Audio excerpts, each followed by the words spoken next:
আসসালামু আলাইকুম এভরিওয়ান। আশা করছি সবাই ভালোই আছেন। আনহাজ ব্লগ এম এ সবাইকে স্বাগত জানিয়ে শুরু করছি আমার আজকের রেসিপি। আমার আজকের রেসিপি হচ্ছে পাতিহাঁস ভুনা। আশা করছি পুরো ভিডিওটিতে আপনারা আমার সাথেই থাকবেন। তো কথা না বাড়িয়ে আমরা চলে যাচ্ছি মূল রেসিপিতে। তো হাঁস আমি কেটে তারপর ধুয়ে স্ট্যান্ডারে উঠায় রেখেছিলাম। এখন আমি একটা মিক্সিং বোলে নিয়ে নিলাম।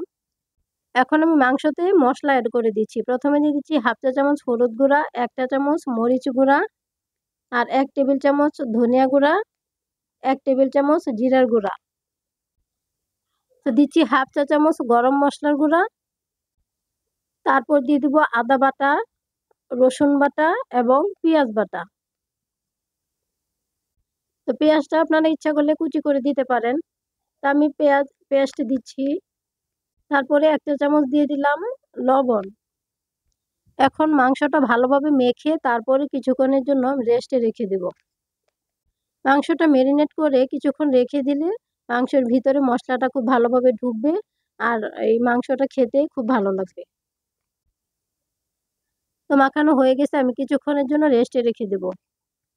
তো আধা ঘন্টা রেস্টে রাখার পরে আমি রান্নাটা করে নিচ্ছি। তো ফ্রাই প্যানে তেল দিয়ে তারপরে দিয়ে দিলাম পেঁয়াজ কুচি, আর এখন কিছুটা গরম মশলা দিয়ে দিচ্ছি, তেজপাতা, এলাচ আর দারচিনি। তো আমি পেঁয়াজগুলো কিছুক্ষণ ভেজে নিব। তো হাঁসের মাংস যেহেতু চামড়া সহ রান্না করা হয়, তো চামড়াতে কিন্তু অনেক চর্বি থাকে, সেই জন্য তেলের পরিমাণটা খুব বেশি দেওয়ার প্রয়োজন হয় না। আর রান্নায় যদি তেলটা বেশি দিয়ে দেন সেক্ষেত্রে মাংসটা অয়েলি হয়ে যাবে আর খেতে খুব বেশি ভালো লাগবে না। তো পেঁয়াজগুলো ব্রাউন কালার করে ভেজে নিয়েছি, এখন আমি ম্যারিনেট করা মাংসটা দিয়ে দিচ্ছি। এখন আমি মাংসটা তেলের সাথে কিছুক্ষণ ভেজে তারপরে ঢেকে রাখবো, এভাবেই কষিয়ে নিব। তো এক্সট্রা কোনো পানি অ্যাড করব না, মাংস থেকেই পানি বের হবে, সেটা দিয়ে কষানো হয়ে যাবে। যারা নতুন রাঁধুনি তাদের জন্য বলছি, হাঁসের পালক পরিষ্কার করা কিন্তু কিছুটা কষ্টের।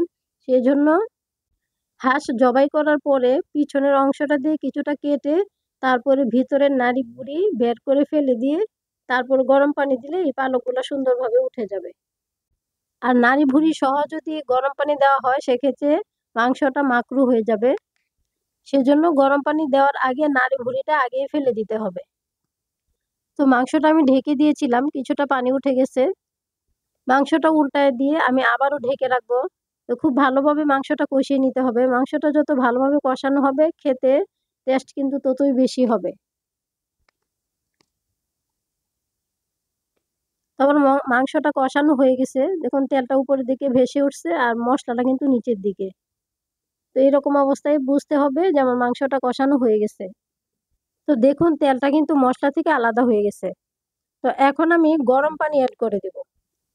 তা আপনারাও গরম পানি দেওয়ার চেষ্টা করবেন। পানিটা আগে ফুটায় নিয়ে তারপরে পানিটা দিয়ে দিবেন। এখানে নরমাল তাপমাত্রায় পানি দিলে দেখা যাবে মাংসটা খেতে পানসে হয়ে যাবে। আর পানিটা একবারই দেওয়ার চেষ্টা করবেন, বারবার দিতে যাবেন না। হাঁসের মাংস যেহেতু কিছুটা শক্ত থাকে, তো সেক্ষেত্রে পানির পরিমাণটা কিছুটা বাড়িয়ে দিবেন। দিয়ে মাংস সিদ্ধ হয়ে গেলেও চুলার হিট বাড়িয়ে দিয়ে ঝোলটা শুকিয়ে নিতে পারবেন। তো তাও বারবার পানি দিতে যাবেন না। আমি ঝোলটা দিয়ে নিয়েছি, এখন আমি ঢেকে দিচ্ছি। আমার এই রেসিপি যদি আপনাদের ভালো লেগে থাকে তাহলে ভিডিওটিতে একটি লাইক দিবেন এবং ভিডিওটি ফ্রেন্ডস অ্যান্ড ফ্যামিলির সাথে শেয়ার করবেন। আর কমেন্টসে জানাবেন আপনাদের এই রেসিপিটি কেমন লাগলো। আর আপনি যদি আমার চ্যানেলে নতুন হয়ে থাকেন তাহলে আমার চ্যানেলটি সাবস্ক্রাইব করে পাশে থাকা বেল আইকনটি ক্লিক করে দিবেন। তাহলে ভিডিও আপলোড করার সাথে সাথেই আপনি নোটিফিকেশন পেয়ে যাবেন।